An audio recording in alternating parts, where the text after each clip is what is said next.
The Alabama sun beat down on Maxwell Field in Montgomery, turning the tarmac into waves of shimmering heat.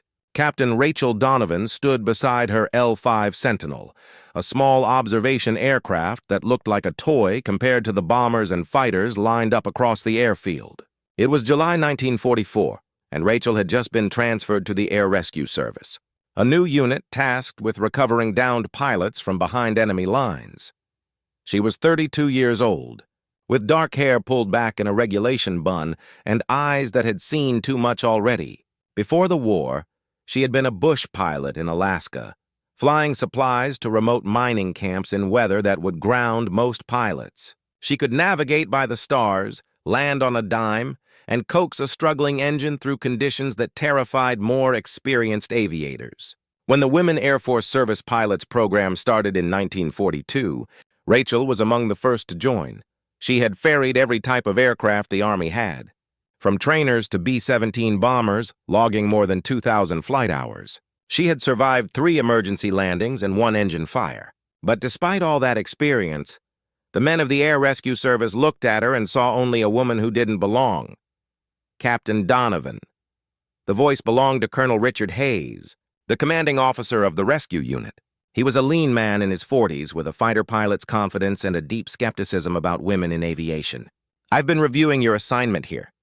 There's been a mistake," Rachel straightened. "Sir, you're qualified to ferry aircraft stateside," Hayes said. "But air rescue operations in combat zones are different. They require split-second decisions, navigation through hostile territory, and the physical strength to extract injured men under fire. I don't think you're suited for this assignment." The words were familiar. Rachel had heard variations of them her entire flying career. Too small, too weak, too emotional, too female. She had stopped trying to argue and had learned to let her flying do the talking. "With respect, sir, I've been flying in hostile conditions for years. I can navigate by dead reckoning, I can land on any surface, and I can fly in weather that grounds everyone else. That's exactly what air rescue needs." "What air rescue needs," Hayes said, "is pilots who can handle the stress of combat, who won't panic when bullets are flying." "I won't panic, sir." "Every woman says that until the shooting starts," Hayes replied. "I've seen it before." "You're assigned here because some bureaucrat in Washington thinks we need to look inclusive. But this isn't a ferry service. This is life and death work." "I understand that, sir." Hayes studied her for a long moment. "Tell you what, Captain. I'll give you a chance to prove yourself. But you'll start with the lowest risk assignments. Transporting supplies, flying observation missions. If you can handle that without incident, maybe we'll discuss more challenging work." It wasn't what Rachel wanted, but it was better than being reassigned. "Yes, sir." "Thank you, sir." As Hayes walked away, another pilot approached. Major Tom Bradley was a rescue pilot with 20 successful extractions to his credit. He had a friendly face that couldn't quite hide his doubts. "Don't take Hayes personally," Bradley said. "He's just protective of his men. Air rescue is dangerous work." "I know it is," Rachel said.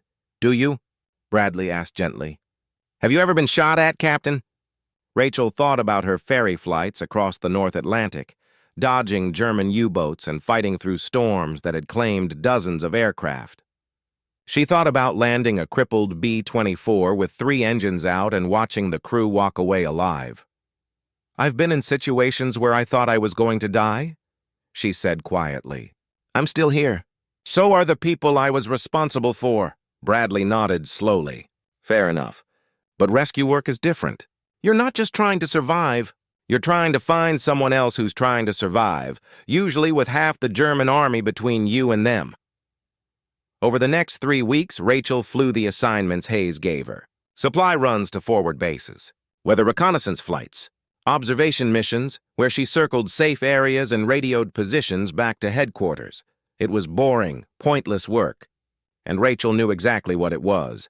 Busy work designed to keep her away from real rescue operations. She watched as Bradley and the other rescue pilots flew missions into hostile territory. She listened to their stories in the officers' club, tales of dodging enemy fire and landing in impossible places to pull out downed airmen.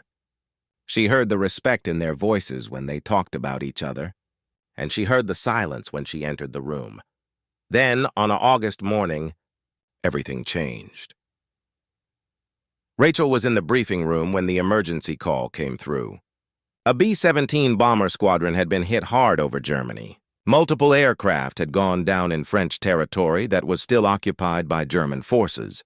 9 bomber crews, 63 men in total, were scattered across a 50-mile radius, all behind enemy lines.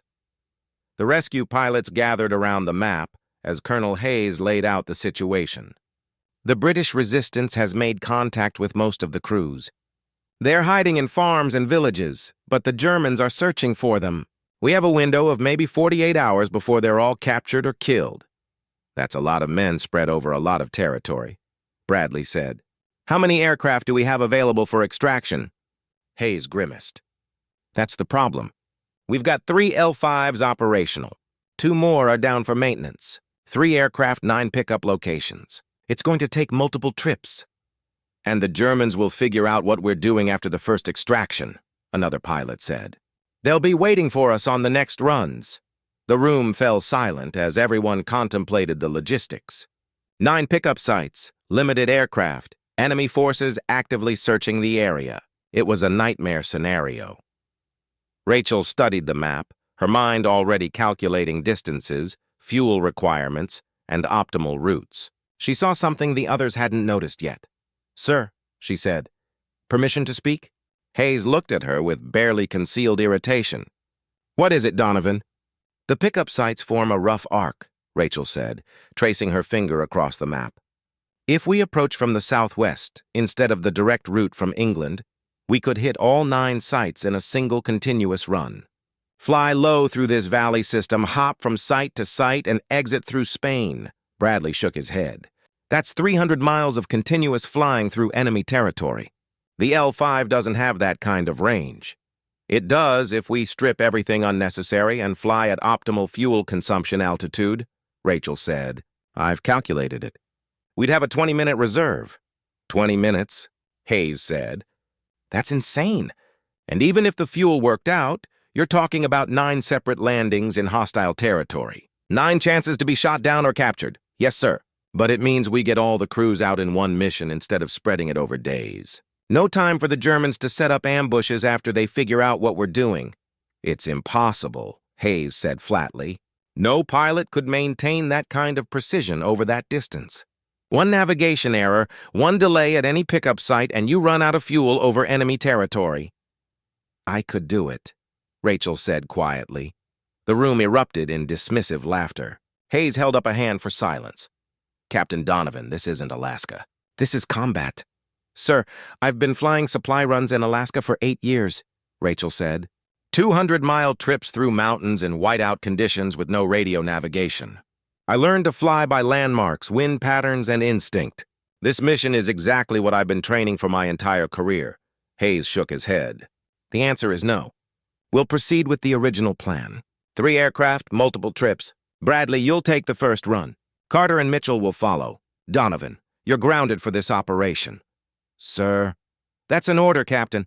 Rachel left the briefing room feeling the familiar frustration burning in her chest. She had the skills for this mission. She knew she could do it. But Hayes would never give her the chance because he couldn't see past her gender. That afternoon, Bradley's L5 took off for the first extraction. Rachel watched from the control tower as the small aircraft disappeared into the distance. She listened to the radio traffic as Bradley navigated toward the first pickup site. Then, 30 minutes into the mission, everything went wrong.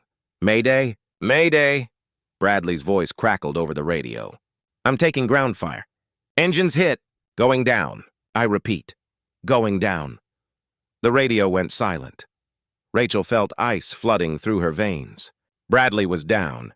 That left 2 operational aircraft and 10 rescue sites, the original 9 plus wherever Bradley had crashed. Colonel Hayes arrived in the tower, his face ashen. "Do we have Bradley's position?"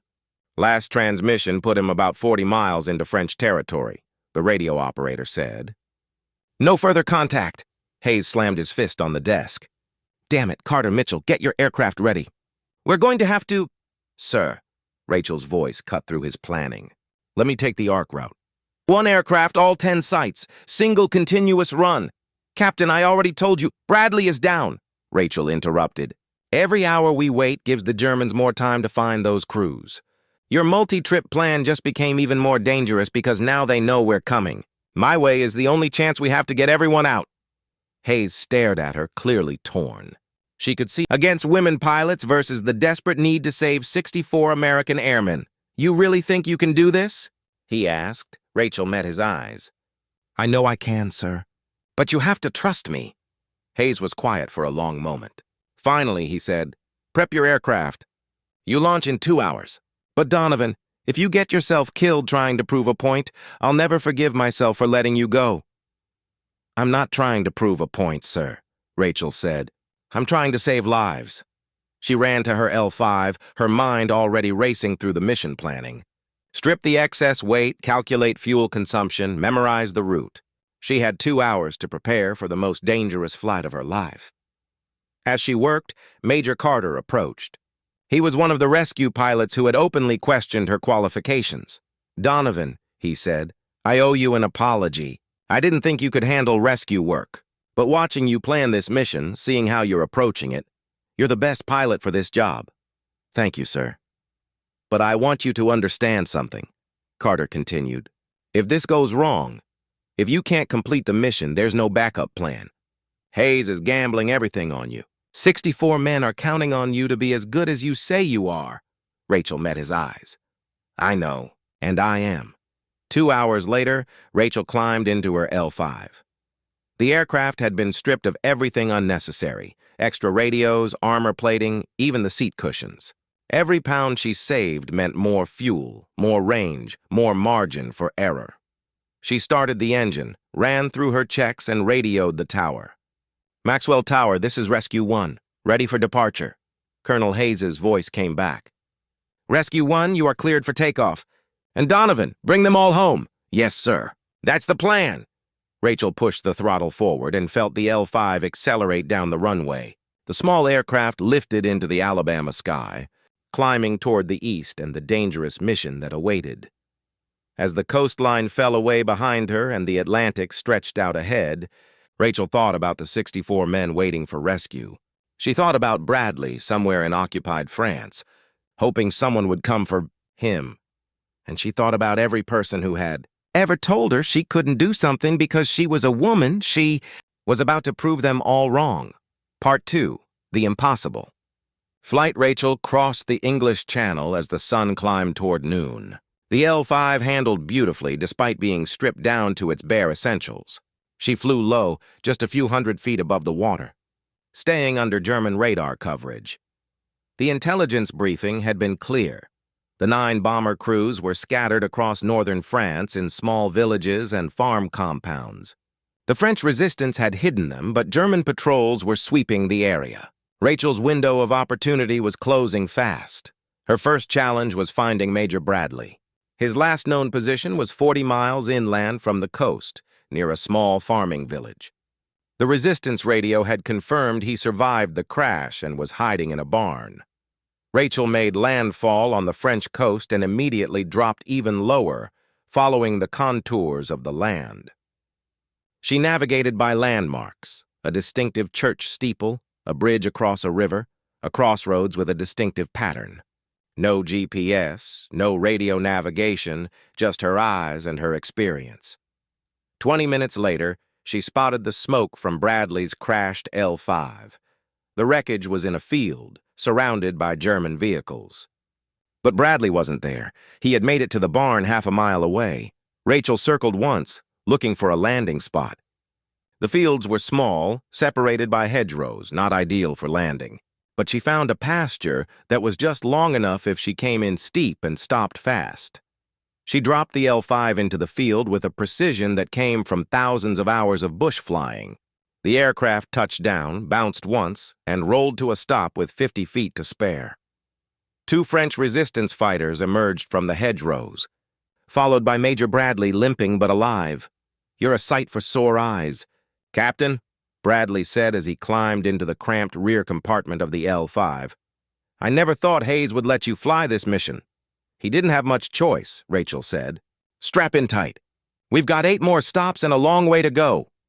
She gunned the engine, and the L-5 bumped across the rough pasture, lifting off just before the hedgerow at the far end. Bradley let out a breath he'd been holding. "You really think you can hit all 9 sights?" he asked. "We're about to find out," Rachel replied. She flew the L-5 low through the valley system she had identified on the map, using the terrain to mask her movement from German observers. Every few minutes, she checked her fuel gauge and her watch. She had built a detailed mental timeline. This many minutes to each site, this many minutes on the ground, this total fuel consumption. She couldn't afford delays or mistakes. The second pickup site was a farm 15 miles southeast. As Rachel approached, she could see a German convoy on the main road just a mile away. She had minutes at most before they spotted her. She brought the L-5 down in a wheat field, the crops whipping past the wings. 4 bomber crew members ran from the farmhouse and piled into the aircraft, cramming themselves into the minimal space. "Go, go, go!" one of them shouted. Rachel didn't need encouragement. She pushed the throttle forward, and the overloaded L-5 struggled to accelerate. Behind them, she heard gunfire. The Germans had spotted them. The L-5 lifted off just as bullets stitched across the field where they'd been seconds before. Rachel kept the aircraft low, using a tree line for cover, and banked hard toward the next pickup site. "That was close," Bradley said from behind her. "They're all going to be close," Rachel replied. "The Germans know we're here now. Every site from here on is going to be hot." She was right. At the third site, German soldiers were already in the village when she landed. The French resistance had hidden 7 bomber crew members in a church, and they made a running dash to the L-5, while resistance fighters engaged the Germans with small arms fire. Rachel had the engine running, ready to go the moment the last man was aboard. She didn't wait for anyone to strap in. She just pushed the throttle forward and got the aircraft moving. A German truck pulled onto the field, trying to block her takeoff path. Rachel aimed directly at it, playing chicken. At the last second, the truck swerved. She lifted off, skimming over the roof, and banked away. The L-5 was now carrying 16 men in a space designed for 2. The aircraft was dangerously overweight, struggling to climb. But Rachel kept it together, nursing every bit of performance from the engine. "Captain," Bradley said, "we're too heavy. The aircraft can't handle this much weight." "We don't have a choice," Rachel said. "We're not leaving anyone behind." She flew to the 4th site, where 8 more bomber crew members were waiting. When they climbed aboard, the L-5 was so overloaded that Rachel wasn't sure it would fly, but it did. Barely. The small aircraft groaned under the weight of 24 men. Every maneuver was sluggish. The engine was screaming at maximum power just to maintain altitude. Rachel's fuel consumption was higher than planned because of the weight. She recalculated in her head. She had 5 more sites to hit. If fuel consumption stayed this high, she wouldn't make it. "Bradley," she said, "I need you to plot an alternate route. We need to cut 15 miles off the remaining distance." Bradley pulled out the map, studying it while bracing himself against the aircraft's movements. "If we cut through this section here, we save 20 miles. But it takes us directly over a German airfield." "How active is the airfield?" "According to intelligence, it has a fighter squadron." Rachel considered her options. The longer route meant running out of fuel. The shorter route meant possibly encountering German fighters. In an overloaded L-5, she couldn't outrun or outmaneuver a fighter aircraft.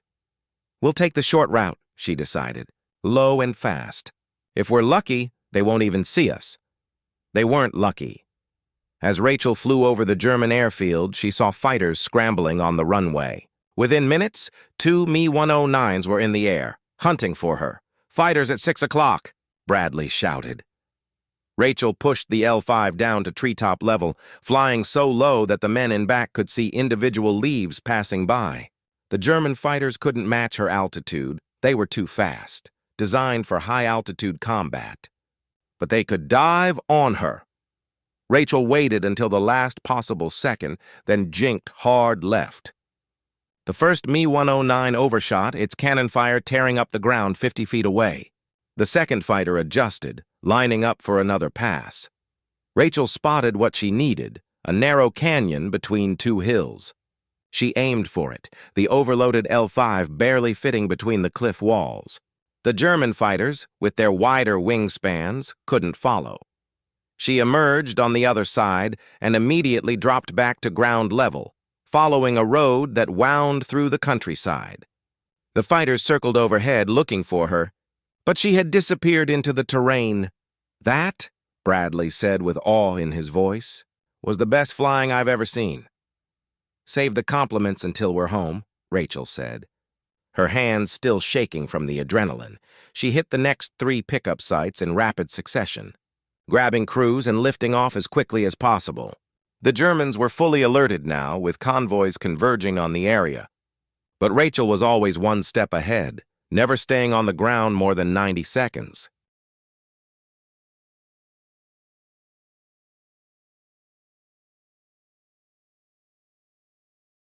By the time she reached the 9th site, she had picked up 47 men from 8 locations. The L5 was so overloaded it was a miracle it was still flying.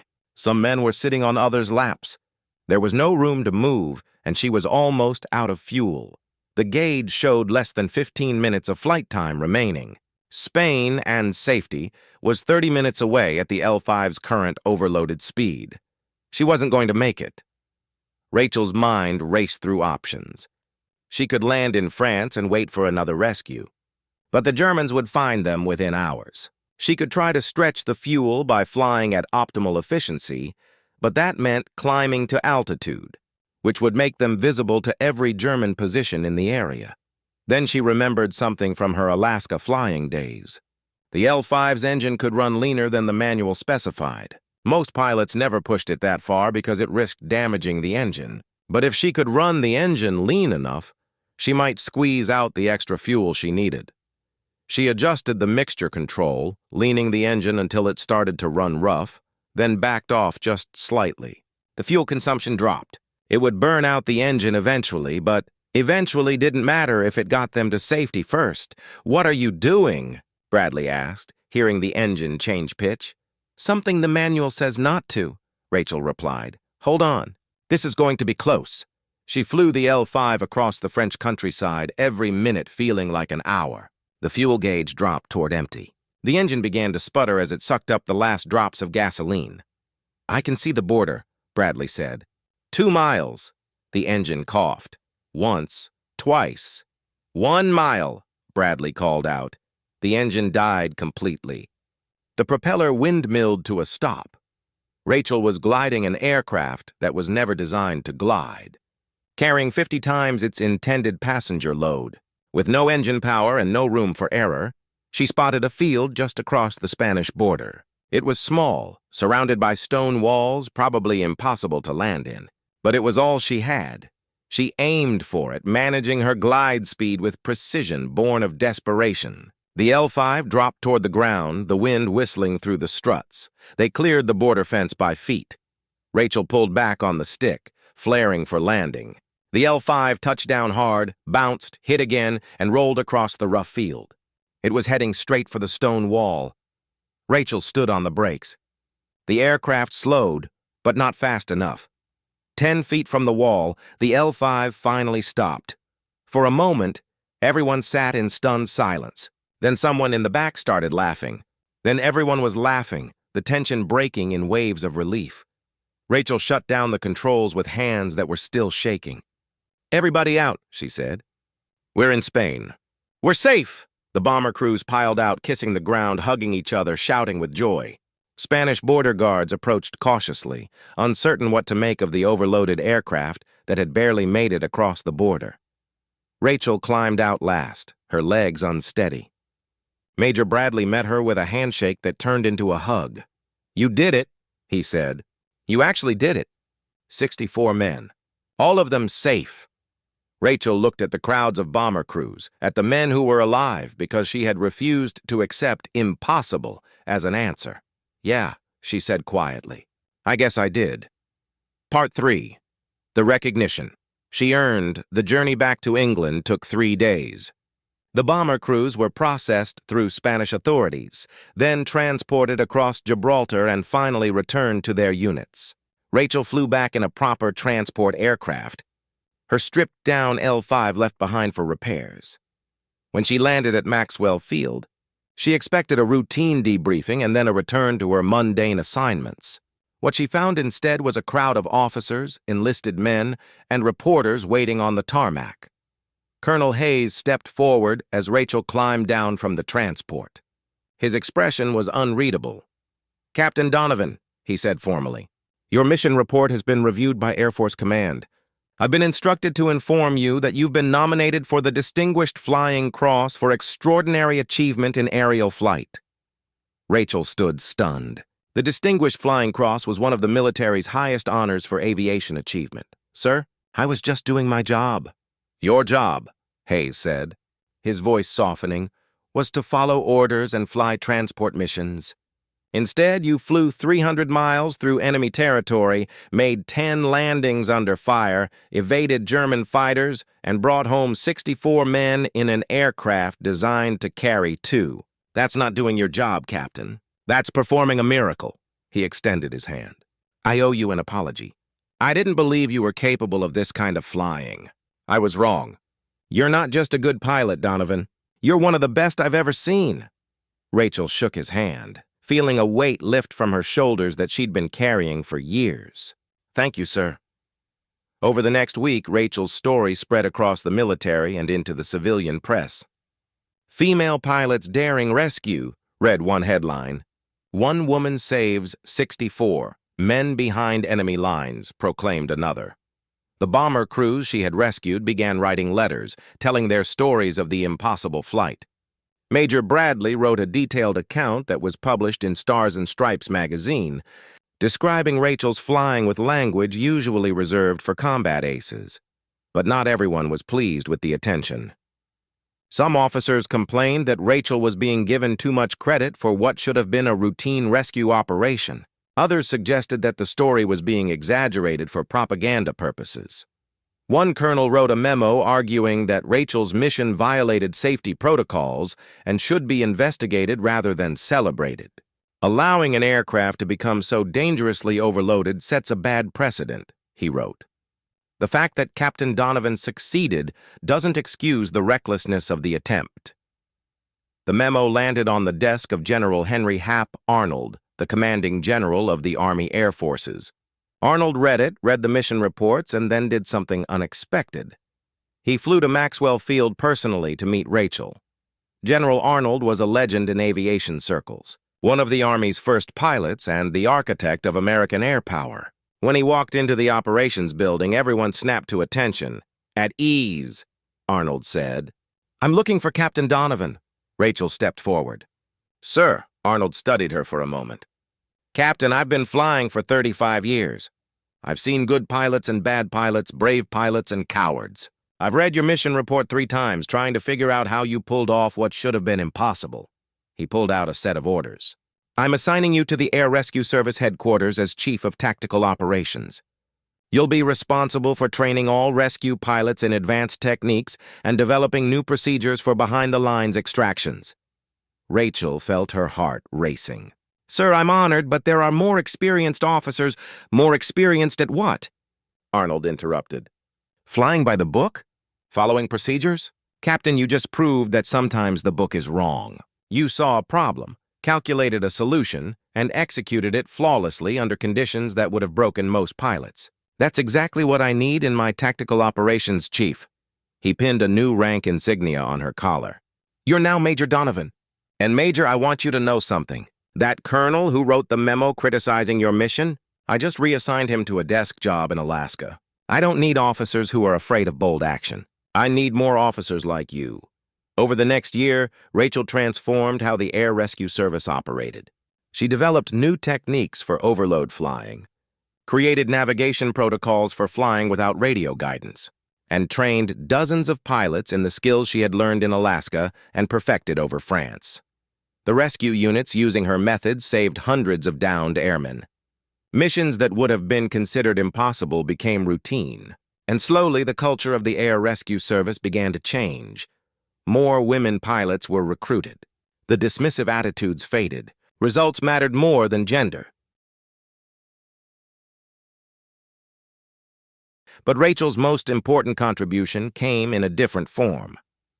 In December 1944, she was invited to speak at West Point about her rescue mission. The audience consisted of hundreds of cadets, all of them future officers, all of them male. Rachel stood at the podium and told her story. The doubts she had faced, the limitations people tried to impose on her, the moment she decided that proving herself mattered less than saving lives. "I was told I wasn't qualified to fly rescue missions," she said. "I was told women couldn't handle the stress of combat. I was told my presence was just for publicity. But I had skills that were needed, and I refused to let prejudice prevent me from using those skills." She paused, looking out at the young faces watching her. "Some of you will serve with women pilots. Some of you will serve with people from different backgrounds, different races, different experiences than your own. You'll be tempted to judge them based on assumptions rather than abilities. You'll be tempted to dismiss them because they don't fit your image of what a soldier or pilot should be. Don't make that mistake," Rachel said firmly. "Judge people by what they can do, not by what you assume they can't do.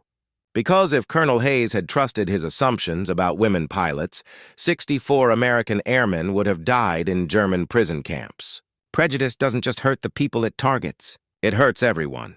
The cadets gave her a standing ovation. But more importantly, her words began to change how the next generation of officers thought about women in military service. The war ended in 1945.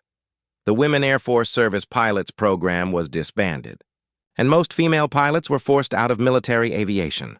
Rachel expected the same fate. Instead, she received orders from General Arnold himself.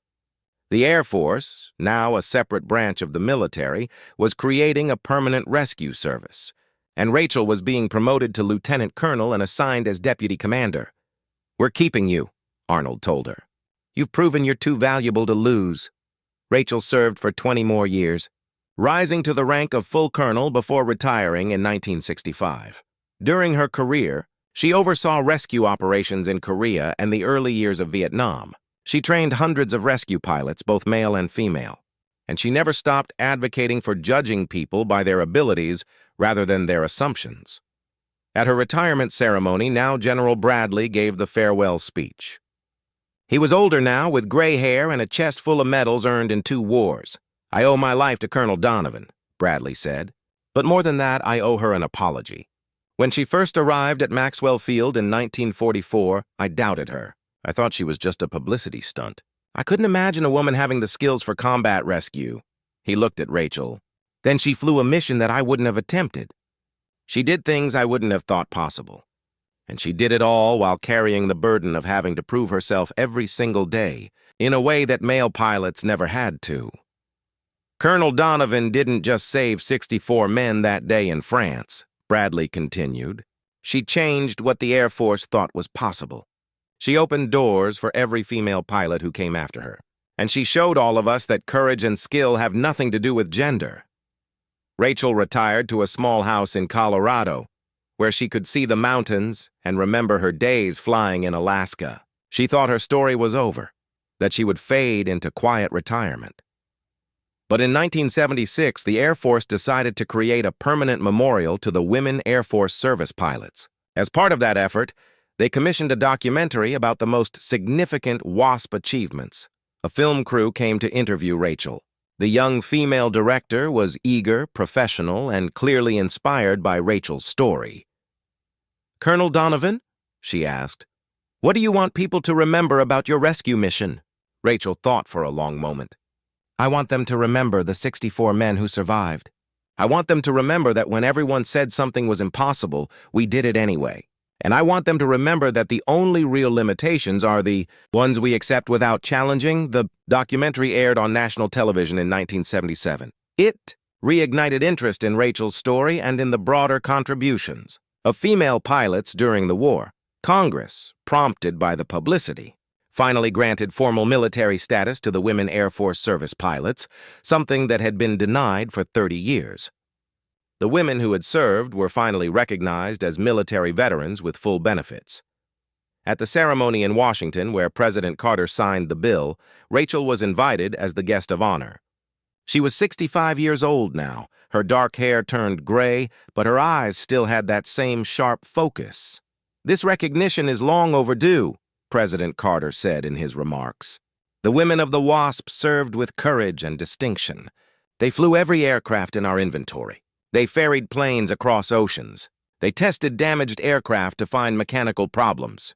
And in at least one case, one of them flew the most daring rescue mission of the entire war. He turned to Rachel. Colonel Donovan, on behalf of a grateful nation, thank you for your service and your courage. After the ceremony, dozens of people lined up to meet Rachel. Many were young women who were now flying in the Air Force, made possible by the doors Rachel had helped open. Others were former bomber crew members who had been rescued that day in France and wanted to thank the woman who had saved their lives. One elderly man approached, tears in his eyes. "Ma'am, I was one of the men you pulled out of France. I was 20 years old then. Because of you, I gotta come home, get married, raise 3 kids, meet my grandchildren. I gotta have a life." "Thank you doesn't seem like enough." Rachel hugged him, feeling tears in her own eyes. "You lived a good life." "That's all the thanks I need." Rachel Donovan died in 1998 at the age of 86. Her funeral was held at Arlington National Cemetery with full military honors. The ceremony was attended by hundreds of people, former rescue pilots, WASP veterans, Air Force generals, and 36 men who had been on that overloaded L-5 in 1944. The eulogy was given by General Patricia Miller, one of the first female fighter pilots in the Air Force. "I never met Colonel Donovan," Miller said, "but I flew because she flew. Every female pilot in the Air Force stands on the foundation she built. She proved that women could do anything men could do, not by demanding special treatment, but by being so undeniably excellent that even the doubters had to admit the truth. She flew an impossible mission," Miller continued, "and she made it look inevitable. That's what great pilots do. They make the impossible seem routine." Today, the Air Force's premier rescue training facility bears Rachel's name, the Donovan Center for Combat Search and Rescue.